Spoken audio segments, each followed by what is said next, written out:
ಮೈಸೂರು ಜಿಲ್ಲೆಯ ಸಾಲಿಗ್ರಾಮ ಪಟ್ಟಣದಲ್ಲಿರುವ ಇತಿಹಾಸ ಪ್ರಸಿದ್ಧವಾದ ಶ್ರೀ ಭಾಷ್ಯಕಾರ ಸ್ವಾಮಿ ದೇವಸ್ಥಾನದ ಕಾಂಪೌಂಡ್ ನಿರ್ಮಾಣ ಕಾಮಗಾರಿಗೆ ವಿಧಾನ ಪರಿಷತ್ ಸದಸ್ಯರಾದ ಆಡಗೂರು ಎಚ್ ವಿಶ್ವನಾಥ್ ಅವರು ಹಾಗೂ ಮಾಜಿ ಸಚಿವರಾದ ಸಾರಾ ಮಹೇಶ್ ಅವರು ಜೊತೆಯಾಗಿ ಭೂಮಿ ಪೂಜೆ ನೆರವೇರಿಸಿದರು. ಆಡಗೂರು ಎಚ್ ವಿಶ್ವನಾಥ್ ಅವರು ತಮ್ಮ ಶಾಸಕರ ಪ್ರದೇಶ ಅಭಿವೃದ್ಧಿ ಅನುದಾನದ ಅಡಿಯಲ್ಲಿ 10 ಲಕ್ಷ ರೂಪಾಯಿಗಳ ಅನುದಾನದಲ್ಲಿ ಕಾಂಪೌಂಡ್ ನಿರ್ಮಾಣ ಕಾಮಗಾರಿಯನ್ನ ಮಾಡಲಾಗುತ್ತಿದೆ.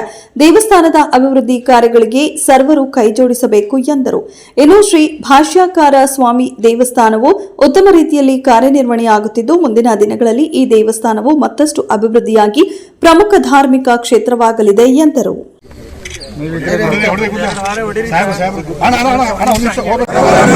ನಮಃ ರಾಮಾನುಜಾರ್ಯ ಸಚ್ಚಿಷ್ಯಂ ಸಾಳಗ್ರಾಮ ನಿವಾಸಿನಂ ಪಂಚಮೋ ಗೋವಿಂದ ಜ್ಯೋತಿರ್ಮಹೇಶ್ವರ ಸ್ವಾಮಿ ಪಾದಕ್ಕೆ ಗೋವಿಂದ ನವಗ್ರಹಗಳ ಪಾದಕ್ಕೆ ಗೋವಿಂದ ಶನಿದೇವರ ಪಾದಕ್ಕೆ ಗೋವಿಂದ.